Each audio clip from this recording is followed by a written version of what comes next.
Welcome back mga kababayan sa aking YouTube channel at yan ay sasabihin ko sa inyo kung ano nga ba ang magandang gawin kung kayo ay nag-uumpisa pa lang mag-aral ng Korean language. Alam ko na marami sa inyo ang nahihirapan na mag-aral ng Korean language lalong-lalo na kapag ikay nag-uumpisa pa lang. Hindi talaga madali ang mag-aral ng Korean language.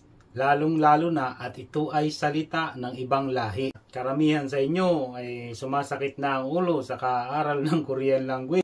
Ang pag-aaral ng Korean language ay hindi yan minamadali mga kabayan. Mahirap puwersahin dahil nga mahirap pag-aralan talaga yan. Doon sa mga nag-uumpisa pa lang ay ito yung maganda ninyong gawin. Ang unahin natin para matuto tayong magbasa ay ang vowels and consonant ng Korean language. Ganito yung magandang gawin ninyo.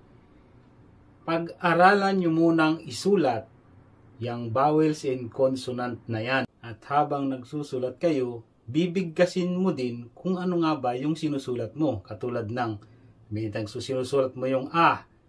No? A. Bibigkasin mo ganun para unti-unti siyang papasok sa utak mo. Yung mga sinusulat mo. At kung hindi mo pa rin mamemorize yung vowels and consonant na yan, ay maglaan ka ng oras bago matulog at pagkagising sa umaga. Kunyari, bago ka matulog, 1 oras bago ka matulog, basa-basa ka ng vowels and consonant, sulat-sulat ka para mamemorize mo. Tapos, matulog ka na. Tapos, pagkagising sa umaga, kunyari ang pasok mo sa trabaho ay alas 6. Kunyari maglaan ka ng kalahating oras para makapagbasa-basa ka sa umaga. Yan talaga yung maganda sa umaga kasi fresh pa yung utak mo. Kaya yan talaga yung time na magandang mag-aral at mag-memorize pagkagising sa umaga. Ipalagay na natin na talagang memorize mo na yung vowels and consonant na yan ng Korean language. Diyan ka na, mag-uumpisa na, mag-memorize na naman. Iba namang memorize to ang gagawin mo. Pag memorize naman ng vocabulary. Maraming paraan ng pag-memorize ng mga vocabulary na yan. Maraming paraan yan. Merong yung tinatawag na familiarize. Kunyari bote. Yung mga bote ng suka, mga ganyan. Yung bote, sulatan mo yung byong. Yan, para pag nakita mo, yung tinatawag nilang familiarize. Pag nakita mo, alam mo na kung anong ibig ano ang vocabulary ng bote sa Korean language. Yung, yan.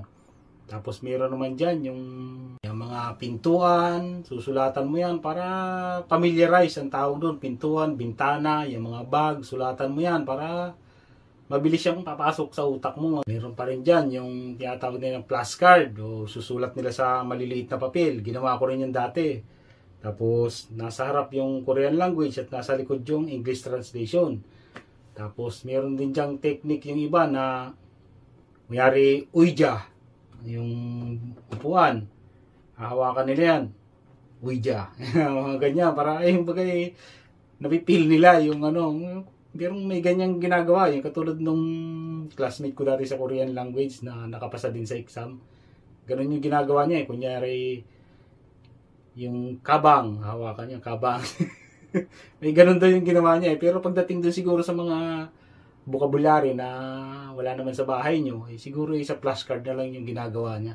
Pagdating sa pag-memorize ng mga Korean language vocabulary na yan, hanapin nyo din kung ano ba talaga yung komportable kayo. Kung sa tingin niyo maalawan kayo sa flashcard, di mag-flashcard kayo. Kung sa tingin niyo naman ay maalawan kayo sa pag-memorize na paraan ng yung familiarize na sinasabi nila, di yun ang gawin ninyo. Kumbaga, hanapan ninyo ng komportable yung sarili ninyo para makapag-memorize kayo ng maayos. Inuulit ko, hindi minamadali ang pag-aaral ng Korean language. O mga 1 linggo, 1 buwan pa lang kayo nag-aaral, ganun talaga yan. Sa una talaga, mahirap yan. Kaya nga sabi ko, tiyagaan talaga ang pag-aaral ng Korean language at hindi yan minamadali. Mamamalayan mo na lang na marami ka palang alam. Kasi pag inisip mo na, kailangan kong makapagsaulo ng 10 vocabulary sa isang araw. Hindi dapat ganun yung isipin mo. Ang isipin mo, yung matuto ka, may masaulo ka. Pero pag iisipin mo na magmamadali ka at kailangan mo maka 1,000 sa loob ng isang buwan ng vocabulary, ay sasakit talaga ang ulo mo. Iniisip ng iba, 1 linggo na akong nag-aaral o 1 buwan na akong nag-aaral ng Korean language. Bakit parang wala pa rin akong maintindihan? No? Kumbaga wala pa rin pumapasok sa utak mo. Paano nga nag-uumpisa ka pa lang. Ganun talaga yan. Lahat dumadaan sa ganyan. Ako, pinagdaanan ko din yan, pero napagtiyagaan ko. Pag talagang marunong ka ng bumasa, makakapagsaulo ka na ng vocabs.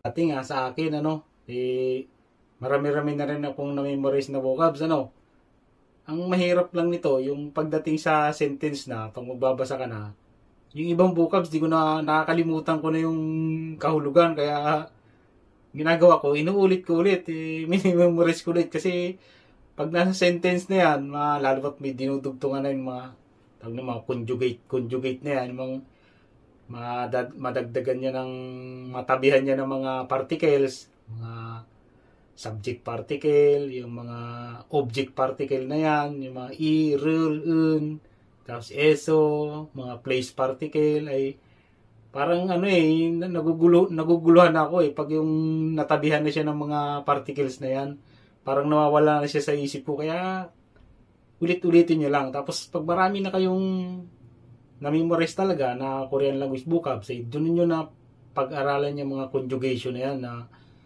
pagdudugtong ng mga particles na yan, yung mga grammar. At ito ang susunod mo lang gagawin kung ikaw ay marami na talagang na-memorize na Korean language vocabs, ay sabayan mo na yan ng mock test sa YouTube. Diyan mo na masusubukan kung talagang marami ka nang alam pagdating sa Korean language. Maganda yan.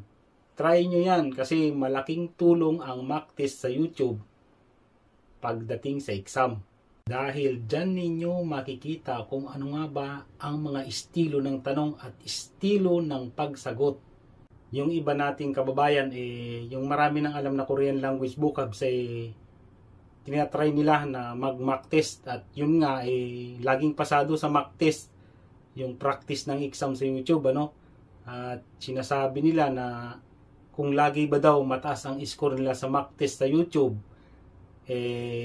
may pag-asa na daw ba na pumasa sa EPS topic exam na pinapagawa ng DMW. Abay, syempre naman, kasi ang ibig sabihin lang nun, kaya ka laging pasado sa mock test sa YouTube, mag-practice mag-exam sa YouTube, ay marami ka na talagang alam. At advantage na yun, mga kabayan. Pero hindi yun ginagarantiya na sigurado ka nang papasa sa exam. Mag-aral pa rin. At huwag kayong maging kampante kung kayo mataas lagi ang score sa mga mock test na yan, kasi hindi natin alam kung ano ba talagang klaseng tanong o kung anong mga vocabs yung lalabas sa exam, Kaya kahit mataas yung nakukuha yung score sa mga mock test na yan, mag-aral pa rin kayong mabuti. Kasi huwag kayong maging kampante. Kailangan hanggat may oras pa, hanggat may pagkakataon, dagdagan nyo ng dagdagan yan. Kasi hindi lang naman para sa exam yan. Pagdating nyo dito, siyempre marami na kayong alam. Kumbaga kahit baguhan lang kayo dito, maiintindihan nyo na. May maiintindihan na kayo sa mga sinasabi ng mga Koreano, mga ganyan. Hindi katulad nung iba na nakachamba lang, na halos kunting-kunti lang yung alam. Pagdating dito, sila din yung nahihirapan, kasi ultimong kunyari pagbibilang, ganyan, hindi nila alam. Siyempre, kayo din na maepektuhan pagdating dito. Mas maganda talaga yung maraming alam. Yun. Kasi pag wala ka halos alam, pag kinakausap ka ng Koreano, nakatanga ka lang.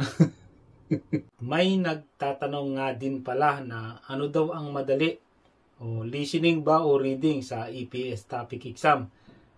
Para sa akin,